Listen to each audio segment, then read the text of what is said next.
인사 담당자 마음에 불을 지르는 완성형 신입사원을 찾아라 인사불성. 여러분 안녕하세요, 박명석입니다. 자, 오늘도 함께 해주실 인사 담당자 세 분 소개해드리겠습니다. 김성우 부장님, 박규리 매니저님, 그리고 김효진 책임님 나오셨습니다. 안녕하세요. 안녕하세요. 네, 안녕하세요. 네.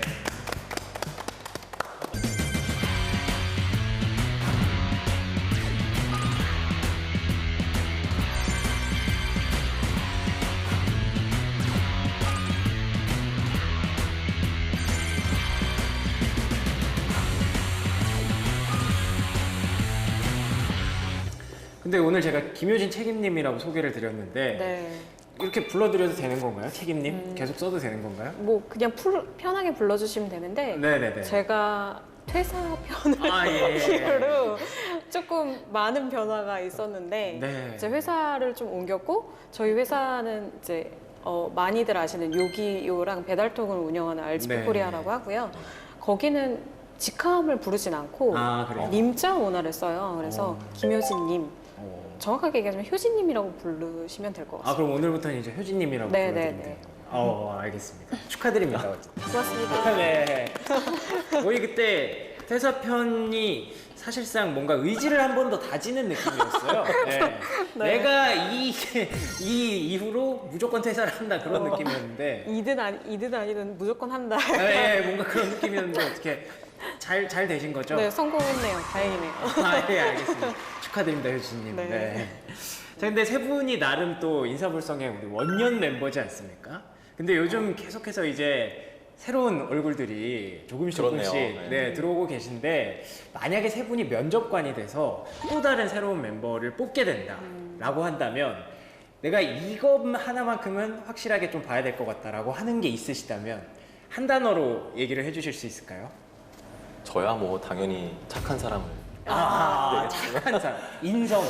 아니 그것보다는 네. 뭐 농담이고요. 예. 네. 물론 착해야 되겠죠 당연히.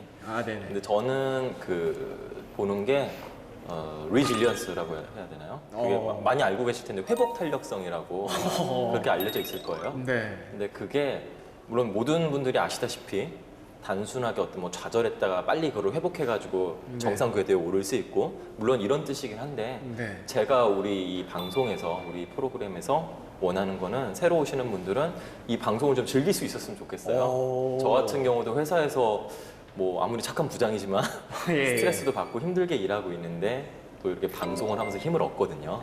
예, 그런 의미에서 이 방송을 통해서 좀 즐기면서 좀 힘을 얻을 수 있는 그런 분이 오셨으면 좋겠습니다. 네, 회복 탄력성? 네. 네, 알겠습니다.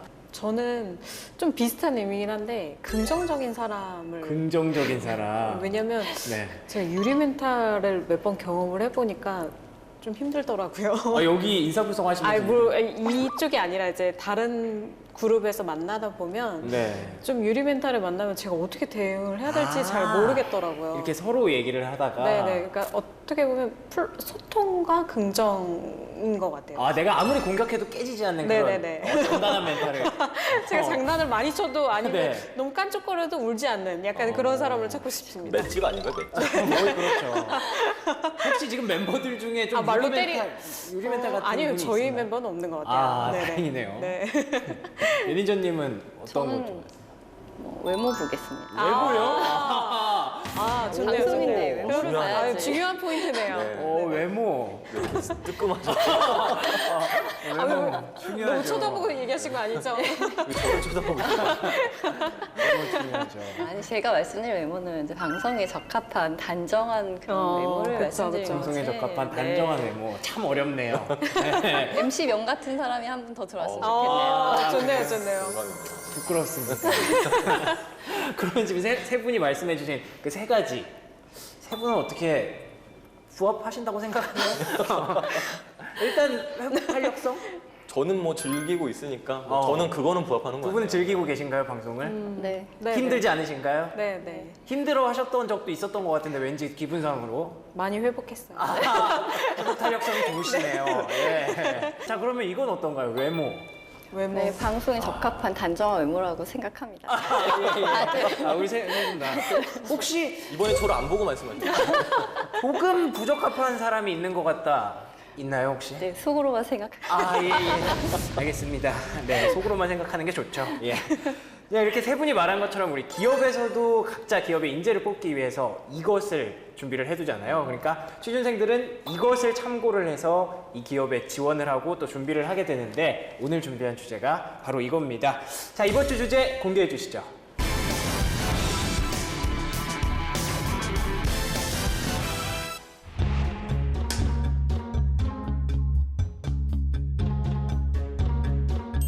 저를 뽑아주신다면 백골이진토 되어 넋이라도 있고 없고 이 한 몸 바쳐 최선을 다하겠습니다. 명수 씨 이거 네. 이거 아, 네네. 이것도 아, 네네네.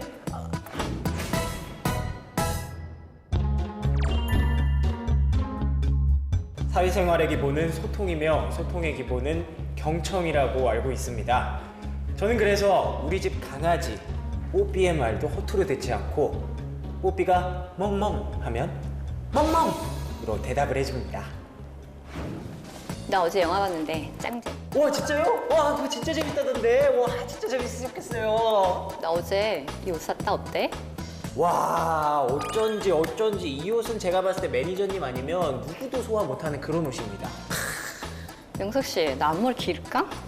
앞머리요? 아이고, 또 그런 걱정을 하십니까? 기르시든 안 기르시든 뭐 머리를 막막 미셔도 예쁘십니다.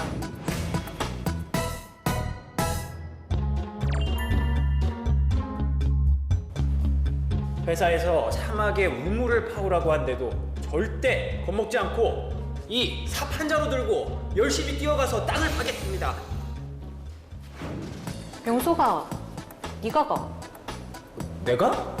나 지난번에 진짜 혼났단 말이야. 이번 번만 네가 해라. 아, 내가? 아, 나도 욕먹을 것 같은데. 아, 모르겠다. 그래, 내가 한다. 도전!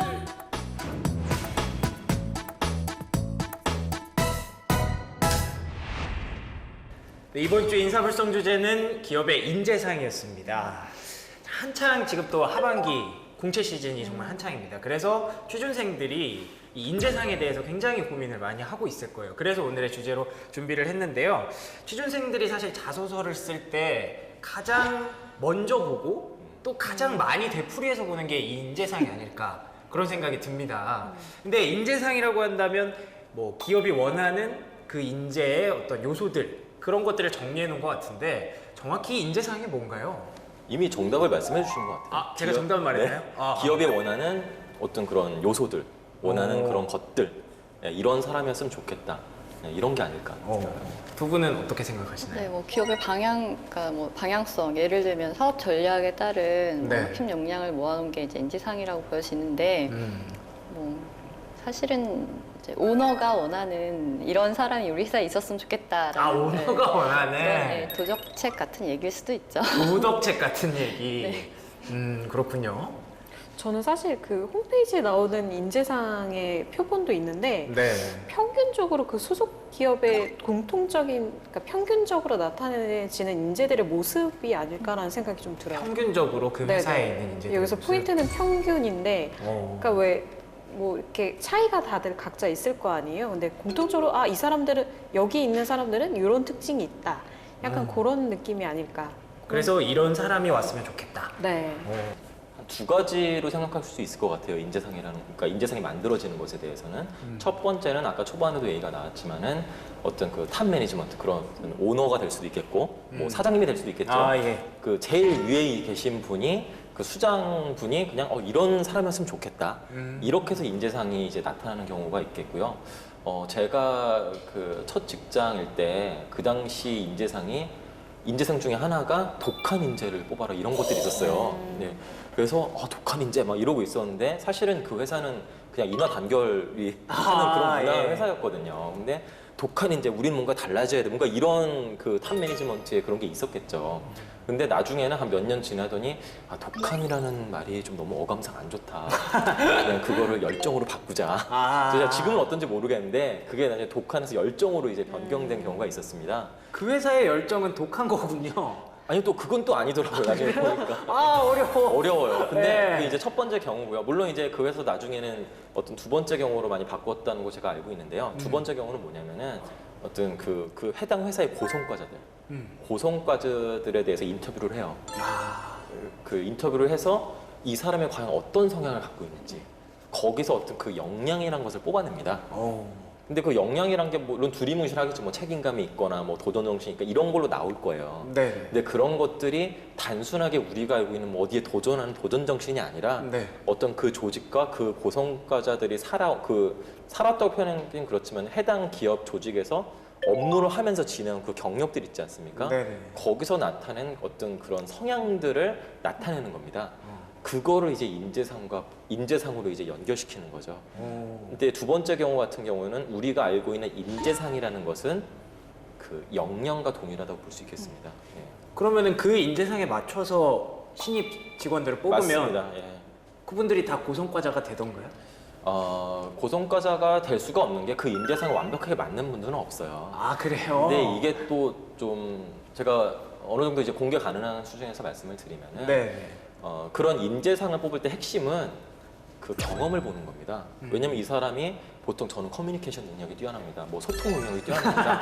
네. 그러면서 항상 뭐 소통에 대해서 또 설명하고 이래요. 그럼요. 알 수가 없어요. 그래서 요새가 아니라 이미 몇 년 전부터 면접에 대한 추세는 그 과거의 경험을 통해서 현재 이 사람이 과거에 이런 일을 했으니까 현재도 분명히 잘할 것이다라고 그 미래를 예측하는 거죠. 과거를 통해서. 그렇죠, 그렇죠. 예, 거기에 대해서 그 평가하는 걸 중점을 두고 있습니다. 면접에서도.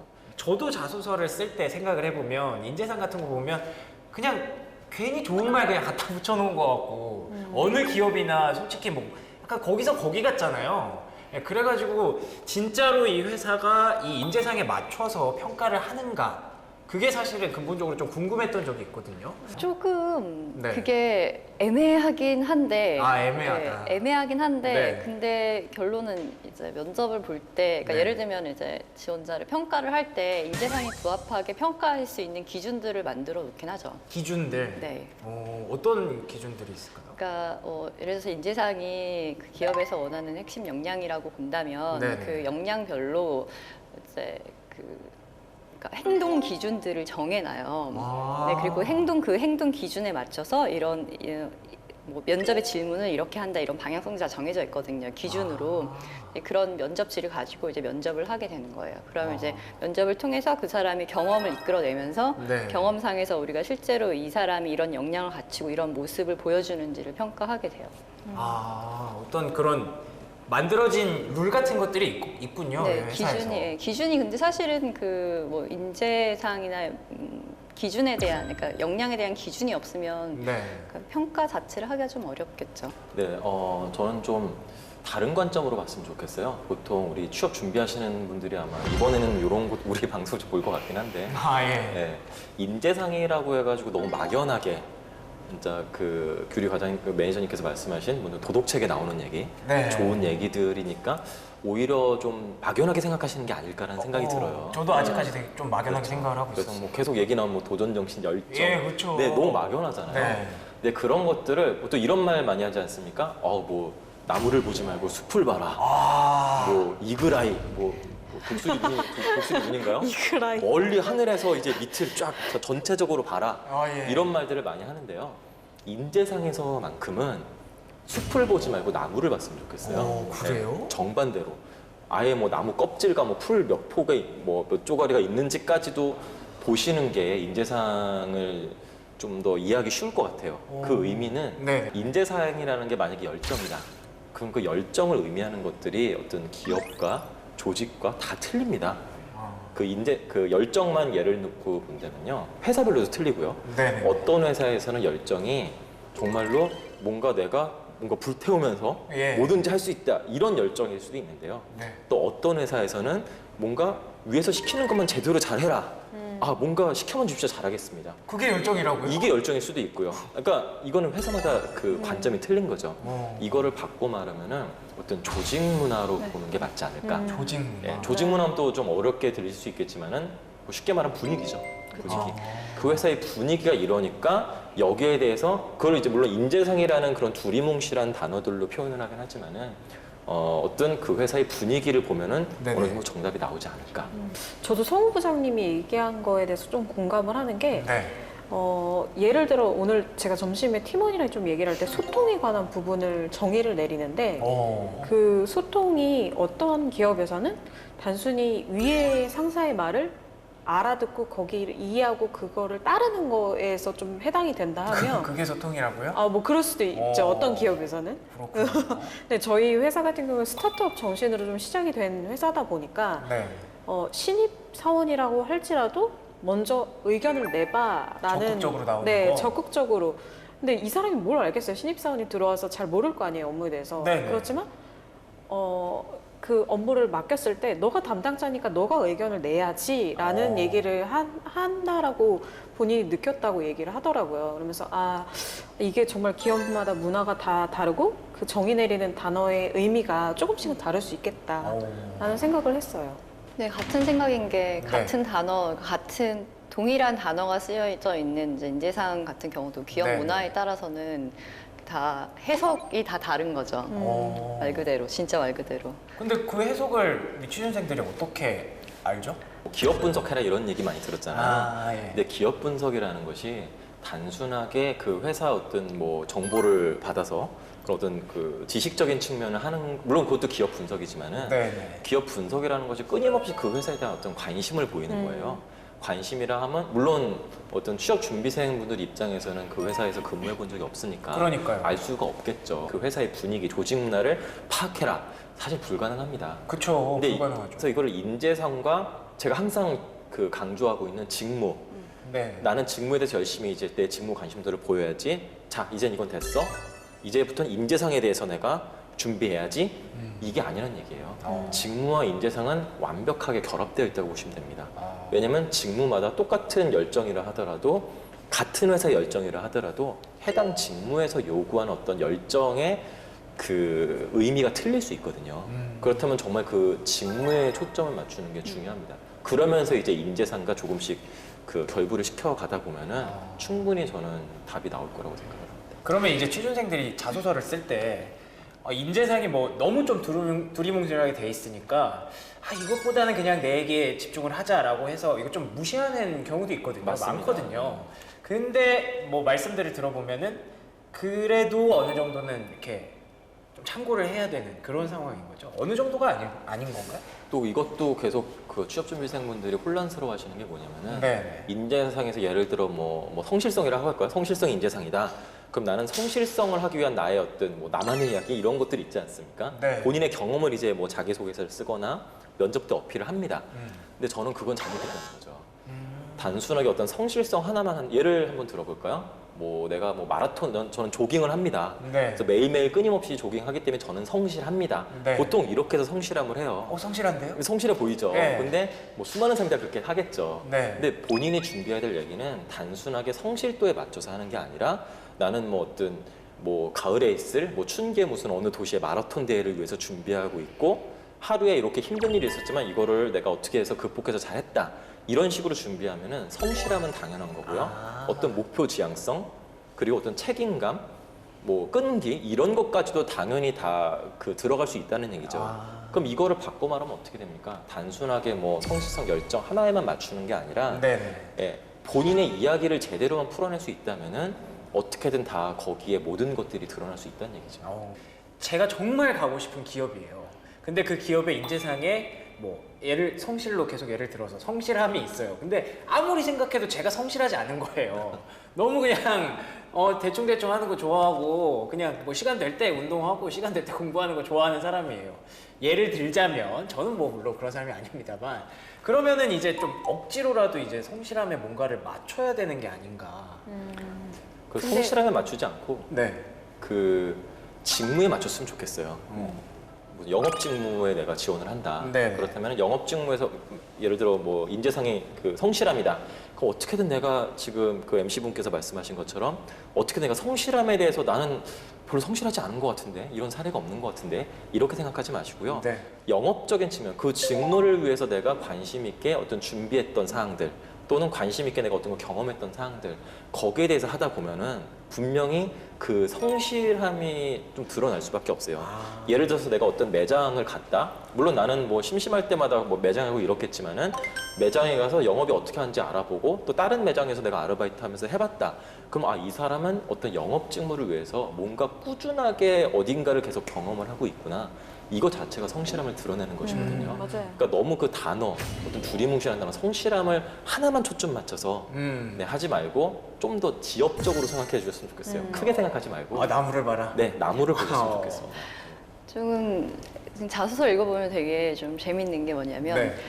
나와 있는 인재사항이나 역량을 정말 문자 그대로 사전적 의미 그대로 해석을 해가지고 그쵸. 이야기를 풀어가시는 분들이 되게 많아요. 근데 그쵸. 아까 말씀하신 대로 영업 직무 같은 경우도 같은 예를 들어보면 영업 직무가 본인이 하고 싶고 관심이 가지게 된 어떤 계기가 있을 거고 이유가 있을 있겠죠. 거잖아요. 그럼 이제 그 영업 직무를 왜 좋아하게 됐는지 본인이 생각하다 보면 이게 그 영업 직무상의 디테일을 찾아가는 과정도 사실 성실함이 될 수 있는 거니까 그렇게 생각해서 조금 말씀하신 대로 본인에 맞춰서 좀 본인이 관심 있는 직무에 맞춰서 생각을 해보면 자소서 쓰는데 조금 도움이 되지 않을까 생각이 돼요. 갑자기 재밌는 에피소드 생각이 났는데 뭔가요? 제 예전 회사 있을 때 이제 네네. 그 자소서를 한 몇백 명 분의 이제 자소서를 읽어야 되는 상황이 있었을 때 예. 리더십이라는 단어에 대한 질문이 있었는데 그 리더십의 모든 질문들의 대답이 본인은 어디 모임에서 무슨 회장을 했다. 그렇죠. 뭐 관장을 했다. 그거 뭐를- 아니에요? 네, 아니에요. 왜요? 그 리더십이라는 게 단순히 누구를 리딩을 해야 되는 것도 있지만 네. 팔로우십이 리더십이 될 수도 있거든요. 그런 관점을 조금 다르게 생각해보는 것도 필요하고 그리고 모든 사람이 다 리더를 하면 누가 그 사람을 따르는 사람은 누가 될 것이며 그렇죠. 그런 것도 있잖아요. 여기는 조직인데 예. 모두 다 팀장이 되고 대표이사가 되면 안 되는 부분들도 있거든요. 그래서 제가 보다가 점수를 계속 낮게 주게 되는 아, 약간 그래요? 상황이 되더라고요. 정말 절대 공감하는 게 네.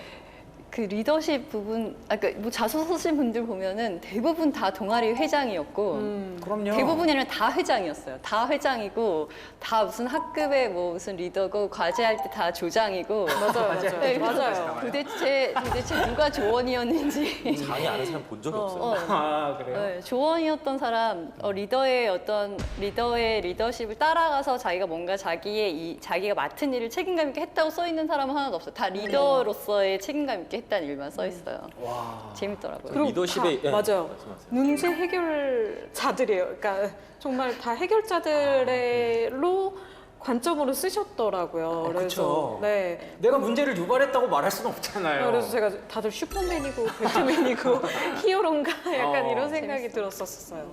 너무 그 단어의 진짜 사전적인 의미에만 너무 네. 신경 네네. 쓰시는 것 같아요. 리더십도 뭔가 내가 리더다, 짱이다. 뭔가 이게 있으니까 리더십이니까 내가 거기에 인재상이 맞는다. 근데 그거는 아니라는 것이죠. 리더십이라면 내가 어떻게 내가 했길래 그런 리더십을 발휘했는데 어떻게 했길래 내가 그런 회장 자리에서 뭔가 잘 했는데 어떻게에 대해서 생각하시는 게 좋겠습니다. 어떻게 했는데 내가. 어떻게? 항상 그 어떻게를 대부분 이렇게 말씀하시죠. 잘, 열심히 책임감을 가지고 그렇죠. 끈기 있게. 아니면 이건 남의 아니라- 말을 잘 듣는다. 예, 뭐 경청을 한다. 네. 아니라는 겁니다. 그것이 바로 핵심이에요. 거기에 대한 이야기를 해주시는 것이 그 인재상에 맞추는 것이라고 볼 수 있겠습니다. 그 인재상에 해당 역량에 관련된 여러 가지 평가 항목들이 있죠. 그럼 거기에 평가 항목들은 말 그대로 경험을 토대로 평가를 합니다. 단순하게 뭐 너의 경험이 어디서 아르바이트 했는데 아르바이트 하면 항상 진상 고객을 만나고 그 진상 고객을 단골 손님으로 만들고 이런 게 궁금한 게 아니고요. 아, 예, 그래요? 그걸 도대체 어떻게 내가 계속 말하는 어떻게 했길래 단골 고객으로 만들었는데 그렇죠. 어떻게에 대한 것들에 대한 얘기가 중요한 겁니다. 그걸 들으면 이 사람이 과거에 이렇게 했기 때문에 미래에도 회사에 들어와서도 이러이러한 우리 인재상에 확실히 부합하겠구나 이렇게 판단한다는 거죠. 그러면 반대로 이 인재상을 활용해서 조금 우리랑 안 맞는 사람, 특이한 성향을 가진 사람들, 그런 사람들을 걸러내기도 하나요? 네, 물론 그렇죠. 요즘 왜 신입 사원들 다 인적성 검사 보잖아요. 그렇죠. 보통 기업들이 평균적으로 가지고 있는 값들이 고성과자들이 내는 그 평균 값이거든요. 네. 그걸 기준으로 해서 그 적성 검사에서 정말 이 값이랑은 비교했을 때 너무 많은 차이가 난다라고 판단이 되면 떨어지는 경우가 굉장히 많고요. 이거는 뭐 신입사원 말고도 경력사원들한테도 해당되는 부분인 것 같아요. 인적성이 그래서 중요한 거군요. 네. 다들 이제 인성소검상 떨어지면 자기가 고스펙이 아니어서 떨어진 거냐라고 이제 의문을 갖는 사람들이 분명히 있거든요. 혹은 근데 내가 인성이 덜 된 사람인가. 네네, 그렇죠. 근데 그게 아니라 이제 그 기업의 문화와는 조금 차이가 있는 부분이라고 인지를 해주시면 될 것 같아요. 네. 물론 기업마다 틀리겠지만 조금 그 인적성 검사에 대한 예시를 들어드리면은 저도 이전 직장에서 그 인적성 검사를 개발하는데 이제 참여를 했었거든요. 네네네. 이런 내용도 있습니다. 그 내용 중에서 문제를 이제 푸는 거죠, 객관시에. 예. 뭐 내가 뭐 내가 A팀의 어떤 대리인데 갑자기 나는 이제 오늘 오후까지 반드시 끝내야 되는데 그 업무가 있다. 근데 갑자기 옆에 팀장님께서 나한테 어떤 업무를 부탁하셨다. 네. 근데 만약에 이 업무 부탁한 걸 내가 한다면은 내가 오늘 내로 내 업무를 끝낼 수가 없다. 그럴 경우에 너는 어떻게 하겠느냐? 1번. 그래도 내 업무가 우선이니까 내 업무를 먼저 한다. 2번. 그래도 옆에 팀장님인데 들어드린다. 3번. 그래도 어쨌든 둘 다 할 수 있는지 한번 어떻게든 노력해본다. 4번. 아니다. 그냥 둘 다 하기 싫다. 뭐 5번. 뭐 그냥 뭐 도망간다. 뭐 이렇게 예를 들어서 뭐 이런 것도 있어요. 근데 여기서 예를 들어 정답이 사회적 통념에 따르면은 그쵸. 그래도 뭐 B팀 팀장인데 어떻게든 뭐 들어주게 노력한다가 어떤 사회적 통념의 정답일 수가 뭔가 있어요. 착해 보이는 그런. 그렇죠. 예. 착한 저 같은 사람 그렇게 하겠죠. 네. 근데 그 회사의 고성과자들을 인터뷰를 해보니까 그게 아니었던 거예요. 고성과자들은 예를 들어서 그냥 난 그냥 이런 거 뭔가 할 수 없을 때 그냥 다 포기하고 난 도망간다. 그러니까 예를 들어서 그게 정답일 수가 있는 거예요. 그렇다면 거기에 대해서 내가 알 수 있는 길이 없잖아요. 없죠. 그렇다면 그 뭐 B 팀장 일을 내가 다 해준다라고 정답 찍은 사람들은 다 이제 거기서는 뭐 탈락을 하는 거죠. 예를 들어서 물론 그거 한 문제로 판단은 안 하겠지만은 그러한 비슷한 질문들이 되게 많이 있어요. 데이터가 축적이 예, 되는 데이터가 거예요. 축적되기 때문에 너무 착해서 떨어진 거군요. 그러면. 그러니까 그 그렇죠. 해당 고성과들의 성향과 맞지 않기 때문에 이제 그렇죠. 떨어지는 거죠. 물론 100% 신뢰하진 않지만은 거기서 어느 정도 조금 이제 걸러진다는 얘기입니다. 사회적 통념으로 착하다와 조직에서 착하다는 조금 다르게 또 맞아요. 해석될 수 있다는 점. 예. 그런 부분이 있는 것 같아요. 이상하고 특이한 사람을 떨어뜨리고 떨어지는 게 아니라 그냥 우리 기업 문화와 맞는 사람과 우리 기업 문화와 적합하지 않은 사람을 찾아내는 과정인 거예요. 이상해서 떨어졌어, 이게 특이해서 떨어졌어, 우린 그걸 네네네. 거르는 거의 과정이 아니라는 네. 걸 좀 알아주셨으면 좋겠어요. 소통 협력이 말하는 바가 뭔가요? 제발 내가 하는 말 좀 잘 들어줄래? 이런 거 같아요. 네가 하고 싶은 말 하지 말고 내가 듣고 싶은 말 해줘. 제발 네 일이라도 잘해라. 내가 도와줄 필요 없게. 이렇게 되는 거군요. 네. 이걸 보고 어떻게 취준생들이 압니까? 이게 무슨 뜻인지.